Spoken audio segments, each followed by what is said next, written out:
They told me the station was old, but I wasn't expecting it to feel this old. As I pulled up the winding road into the canyons of northern Utah, the radio signal faded into static. My phone lost service 10 minutes ago. All that was left was the hum of my car engine, the crunch of gravel under my tires, and the shadow of the radio tower standing tall against the cloudy night sky. KWRN 88. A forgotten station in the middle of nowhere. Night shift job. Easy pay. Or at least, that's what the ad said. The building itself looked like it hadn't been touched since the 70s. A squat concrete block with a rusting dish on the roof and flickering green lights in the window. There were no cars in the lot, just a single set of tire tracks that led around the back and disappeared. I killed the engine and sat there for a moment. The silence was thick, like the mountains themselves were holding their breath. I don't know how to explain it. I'd been to remote places before, but this silence felt alive. I stepped out into the cold, my boots crunching on frozen gravel.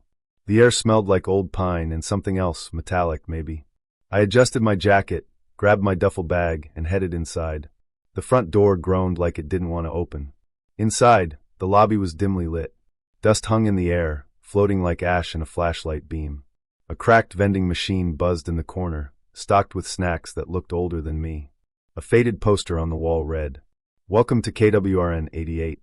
Voice of the Canyons." I was still staring at it when I heard footsteps. Slow, purposeful, coming from the hall behind the front desk. A man stepped into view.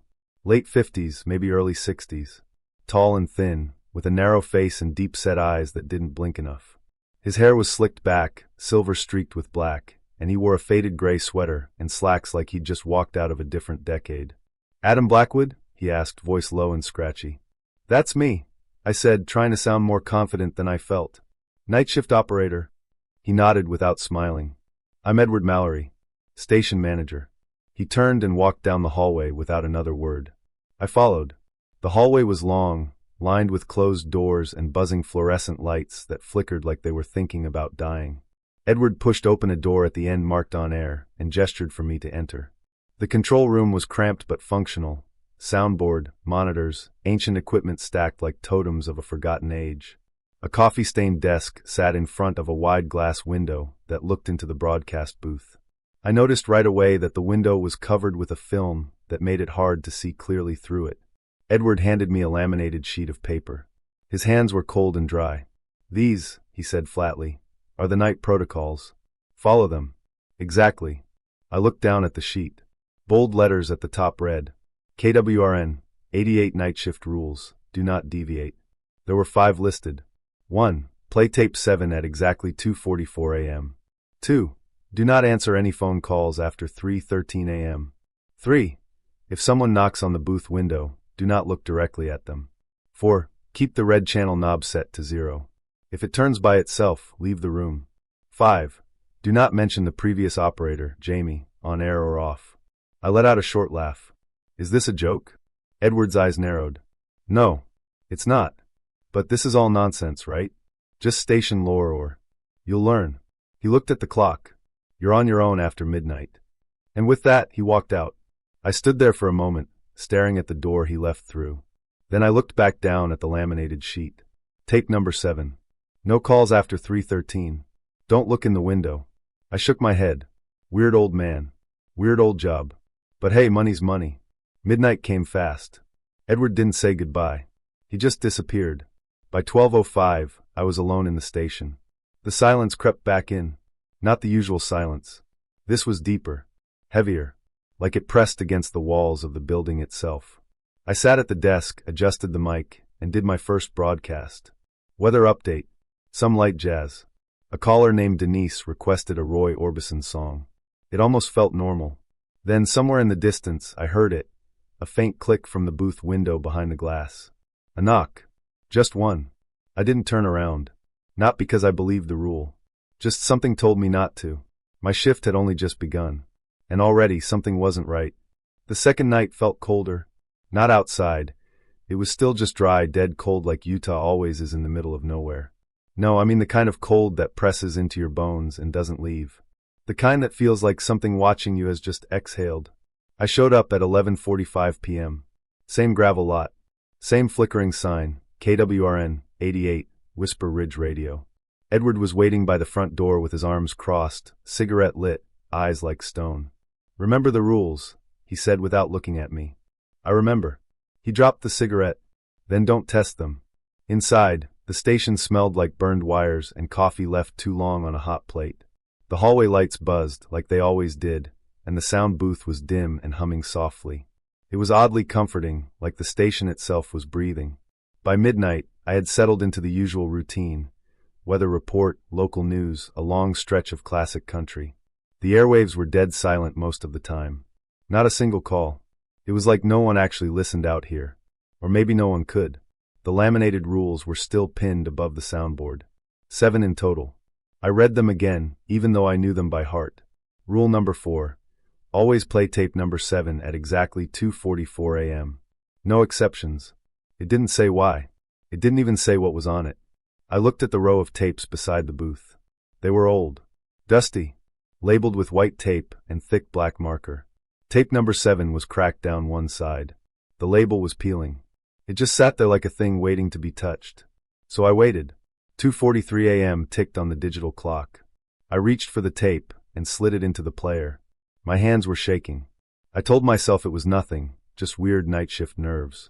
2:44. Click. The tape started playing. At first, there was nothing but a low hum.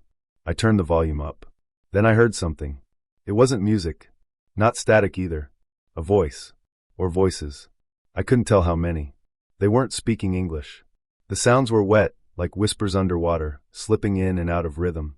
Then the tape shifted. The hum grew louder. My headphones buzzed like something was crawling inside them.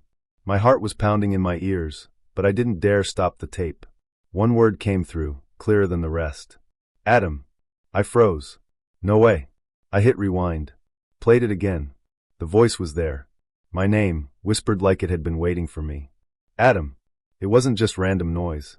That voice knew me. I wanted to stop the tape. Every instinct in me screamed to hit eject. But the rule said, no exceptions. So I sat there, listening to voices I couldn't understand. A language not meant for people like me. The tape played for exactly 5 minutes and 37 seconds. Then it clicked off on its own. Just silence after that. But it didn't feel like silence. It felt like something had been let in. I pulled off my headphones. The sound booth window, the one that looked out to the dark hallway, was fogged over. From the inside, like someone had breathed against it. I stood up slowly, walked over. Nothing there. But when I wiped the glass clean with my sleeve, I saw it. A single word written in the fog, backwards, like it had been written from the other side. "Listen." I didn't move. I couldn't. Not for a long time. And somewhere deep in the station, maybe near the transmitter room, I heard the tape rewind itself. Slowly. As if waiting to be played again. Ready for the next time. Or the next person. Whichever came first. I didn't sleep when I got home. I kept hearing it. That word. Adam. Like a whisper caught between the frequencies.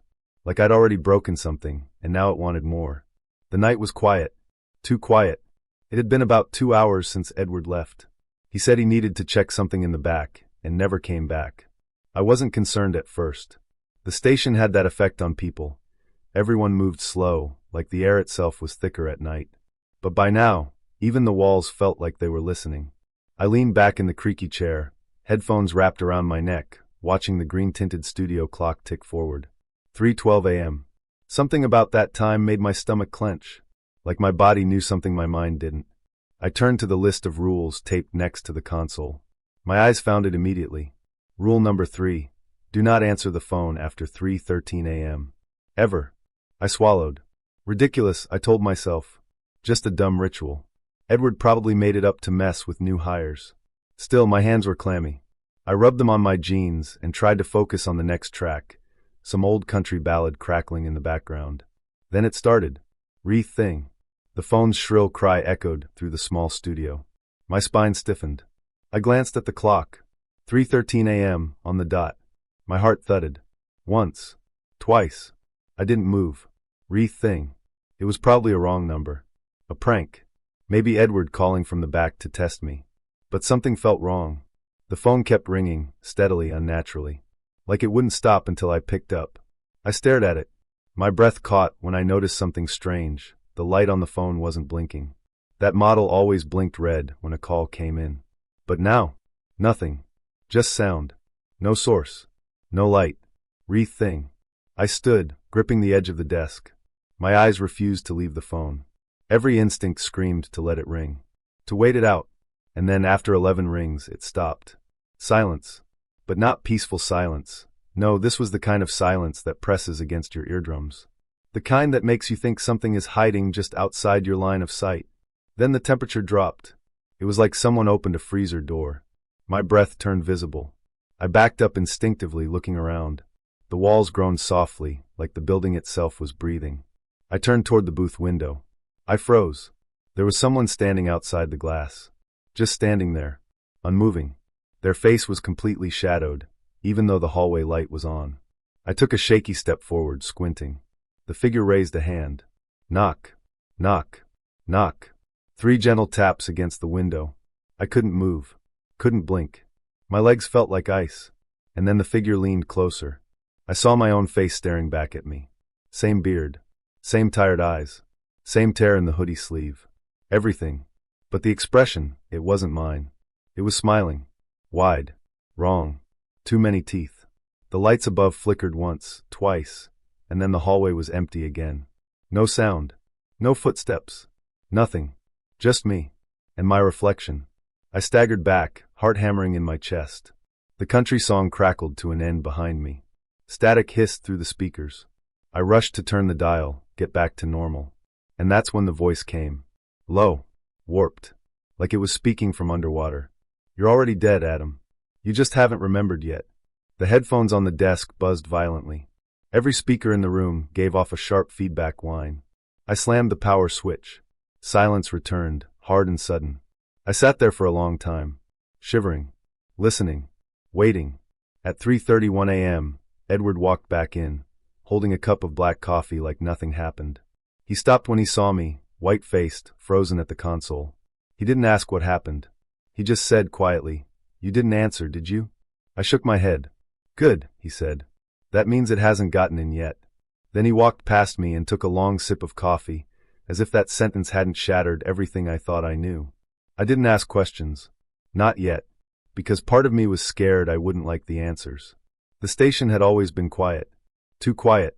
I remember staring at the red numbers on the wall clock. 3:08 a.m.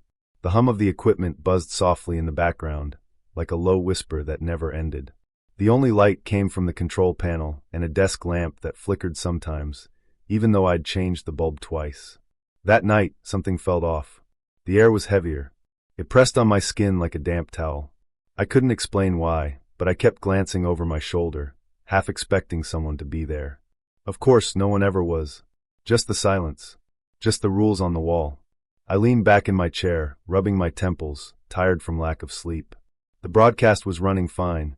Music playing, station ID airing every hour, just like Edward had shown me. Then the window caught my eye. At first, I thought it was a reflection. Maybe a trick of the light or just my tired mind. But as I turned toward the booth window, I froze. There was a man standing outside.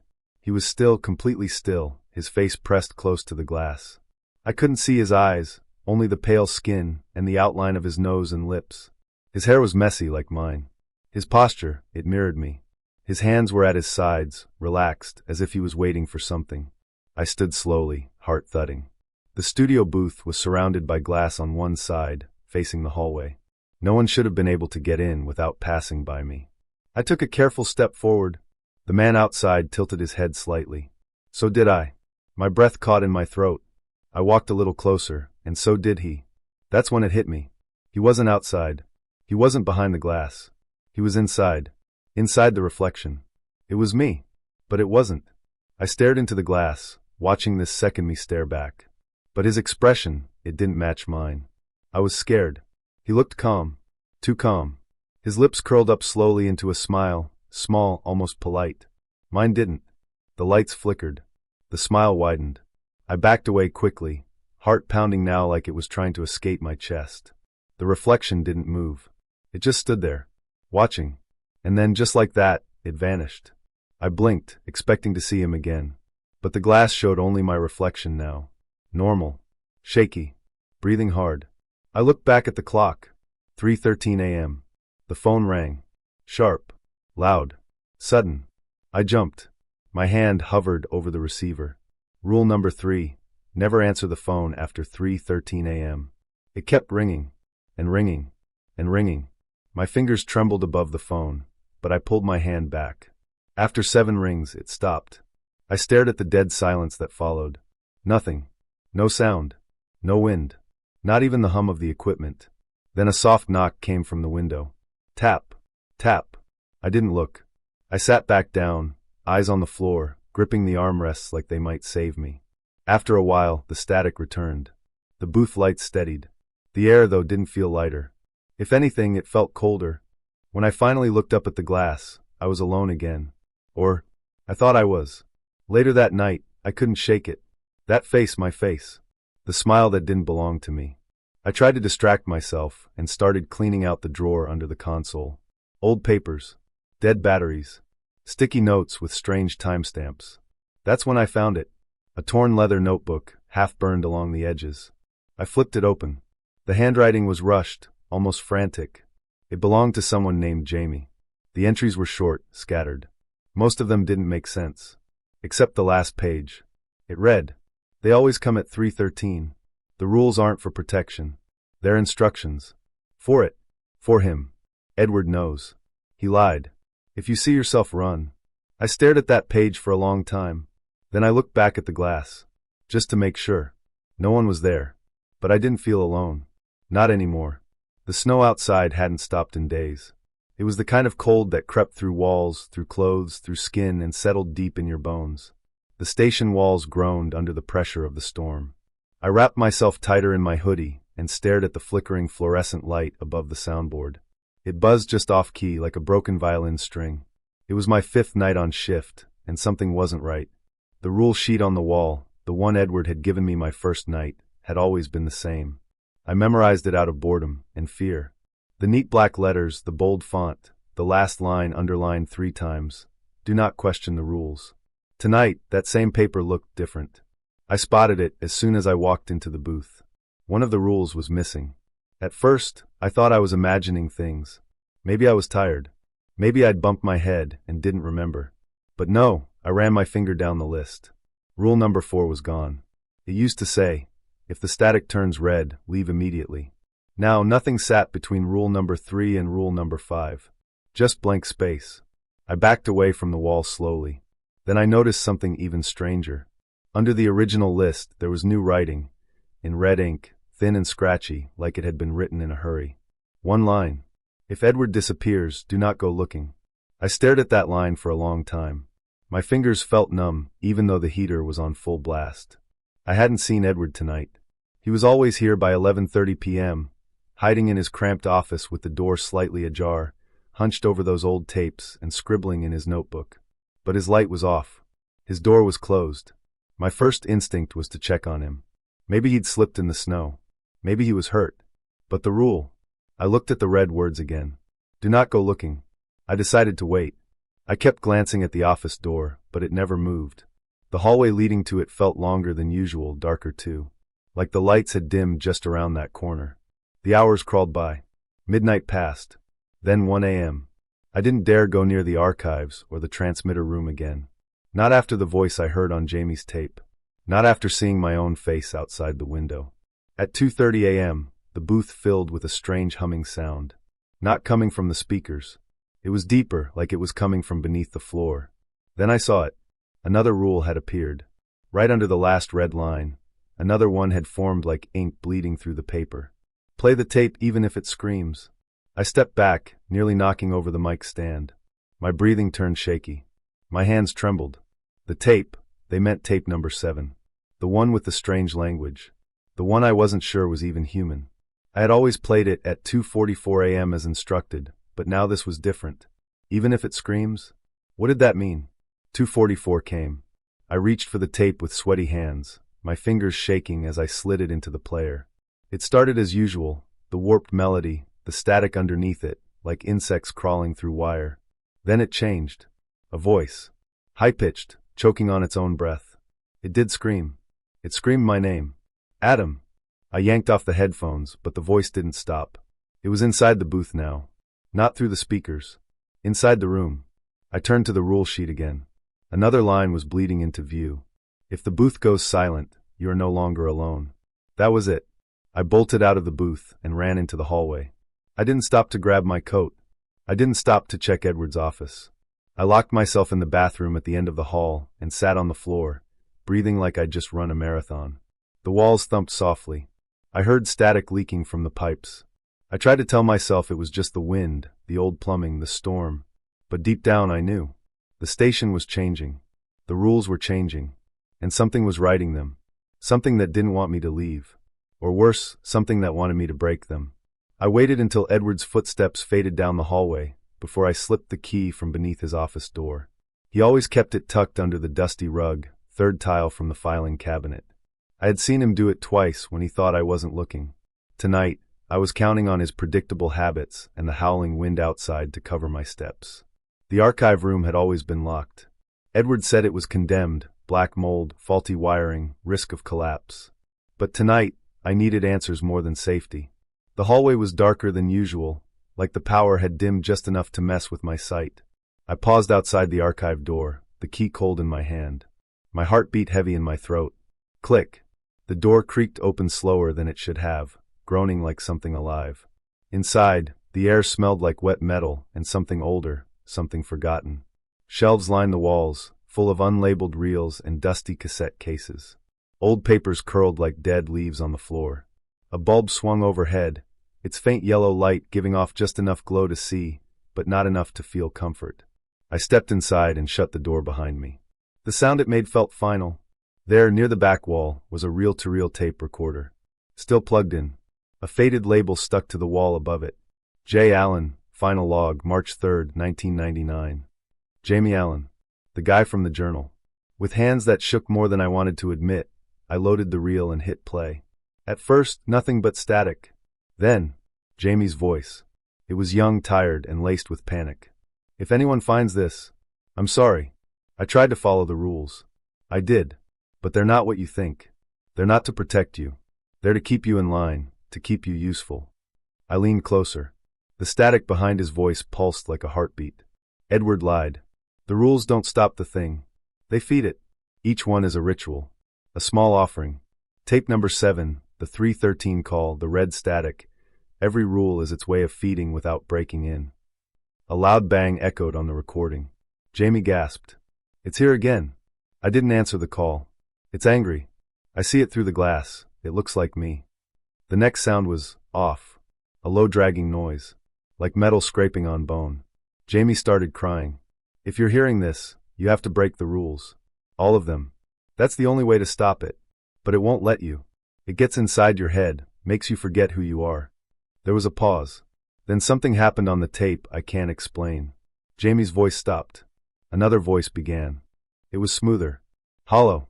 Almost like someone doing a perfect imitation of Jamie, but missing the soul behind the words.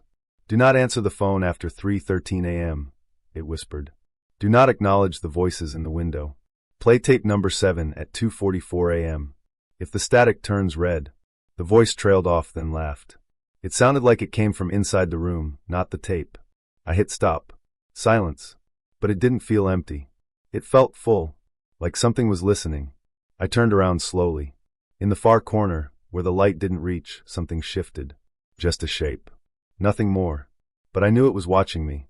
I grabbed the tape and backed out of the room, careful not to turn my back. As soon as I crossed the threshold, I slammed the door shut and locked it. My breath came in clouds, even though the hallway wasn't cold. When I returned to the broadcast booth, the list of rules on the wall had changed again. One new line had been added. Do not seek what Jamie found. Too late. Now I knew the truth. The rules weren't keeping the creature out. They were letting it in, one night at a time. The storm outside had turned from a light snowfall into a full-on blizzard by the time I realized Edward was gone. 1 minute he was in the control room, muttering something about feeding the silence, and the next, nothing. The chair was empty. The cold wind howled through the cracks of the old building like a warning. I should have felt panic, but instead, there was this strange calm washing over me. Almost like the station was waiting for me to make a choice. The laminated rules on the wall caught my eye again. They weren't the same. New ones appeared, scrawled in red ink, that looked like it might be blood. The one that made my blood run cold red. If Edward disappears, do not go looking.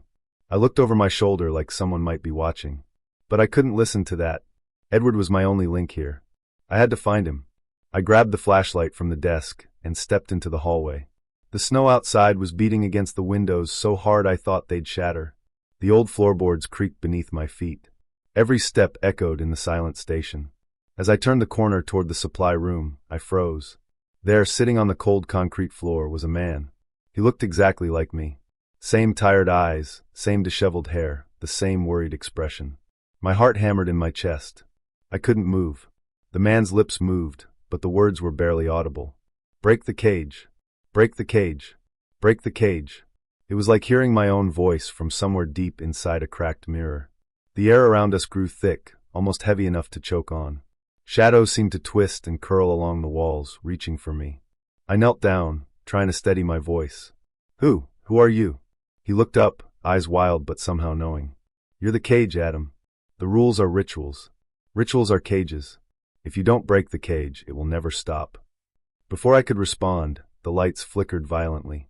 The hum from the equipment warped into a low growl. I could feel the station itself bending, like it was alive and angry. The walls seemed to pulse, like a heartbeat made of shadow. The other me whispered again, don't stay. Don't obey. Don't listen. I wanted to argue, to tell him I didn't understand. But somewhere deep down, I knew he was right. Everything here was trying to trap me, trap us. The snowstorm roared louder, the windows rattling as if warning me to run. I stood up slowly, glancing once more at the second Adam. When I blinked, he was gone. Just like that. But the echo of his voice lingered, and the feeling of something waiting behind the static grew heavier. I had to decide. Follow the rules and stay trapped, or break everything and face whatever came next. I took a deep breath, my hands shaking, but my mind clearer than it had been in days. The cage had to be broken. That night, I knew I had to break the rules. Every warning, every whispered threat swirling in the static, I had to face it. The strange rules Edward forced me to follow weren't protecting me. They were trapping me. The clock on the wall ticked closer to 2:44 a.m. The moment tape number 7 was supposed to play. Normally, I would have let it run, silent and obedient. But tonight, I wasn't listening to Edward or the rules anymore. I ripped the tape from the player and threw it on the floor. It snapped and hissed, a harsh static cry that filled the room. The air shifted. The faint hum in the walls grew louder, louder until it felt like it was pressing against my chest. The radio crackled and buzzed.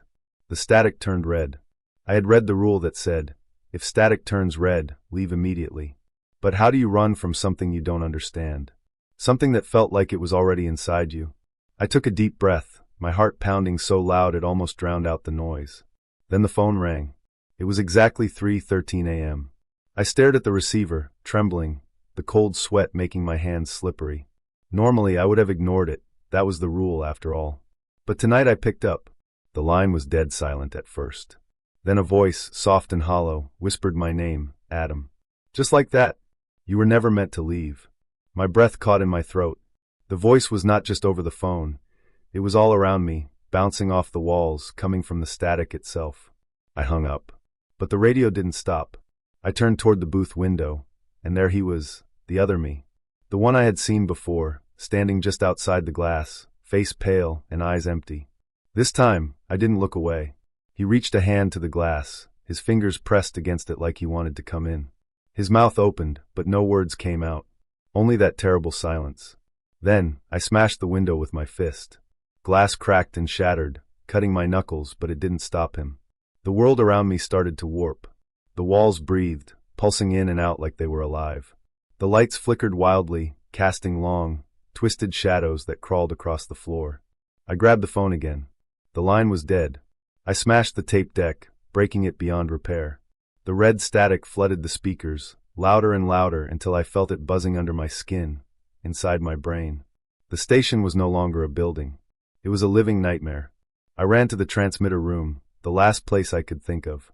The pulsing black mass was there, a heart beating inside the machine, dark and angry. I could feel its hatred, its hunger. I raised a metal rod I found nearby and slammed it down, over and over. The screams filled my ears, voices from nowhere and everywhere. Then silence. I didn't want to believe what I found in that transmitter room. The heavy metal door creaked as I pushed it open, the stale air inside smelling like rust and something far worse, like decay, but not quite human. My footsteps echoed on the concrete floor as I stepped inside, heart hammering loud enough to drown out the faint hum that filled the room. At the center, beneath a tangle of wires and blinking lights, was the thing. I could barely make it out at first, a dark, pulsing mass, like a black heart beating slow and steady in the machine. It wasn't just a piece of equipment. It was alive. I could feel it watching me, waiting. I swallowed hard, the lump in my throat growing. The hair on my arm stood on end. This thing, this entity that Edward warned me about in broken whispers, was real. And it was feeding. Feeding on the radio waves, on the fear that hung thick in the station's cold air. Feeding on obedience, on the endless cycle of rules and rituals Edward forced on me. I thought about Edward's confession, the way he'd looked at me, haunted and tired. How he'd said the others never stood a chance, that the rules weren't keeping the thing out. They were keeping it in. Every sacrifice, every broken spirit, it was the price Edward paid to hold it here. I took a shaky breath, the weight of it pressing on me. I had two choices, stay and become another ghost in this forsaken place, or break the thing's hold, even if it meant risking everything. My hand found a rusted metal rod lying near the corner. It was cold and heavy, but I gripped it tight and stepped closer. The mass throbbed like a heartbeat syncing with my own, sending a chill through my veins. I raised the rod and slammed it down. The sound was like thunder inside that tiny room. The dark heart shuddered, then pulsed faster, angrier. The lights flickered violently. A scream, low and guttural, ripped through the air. It wasn't human. It was a sound that clawed at my sanity. I swung again and again, smashing cables and pulsing flesh, until the mass finally ruptured, oozing a black, oily liquid that hissed as it met the floor. The humming stopped. Silence swallowed the room. I sank to my knees, chest heaving, tears blurring my vision. The nightmare was over. Or so I hoped. Outside, the station felt different, lighter somehow. The cold still bit through my jacket, but the heaviness that had settled in my bones began to lift. I wanted to believe I had broken free. But as I turned to leave the transmitter room, a whisper floated on the stale air, soft and cruel. You broke the cage. Now you feed. I froze.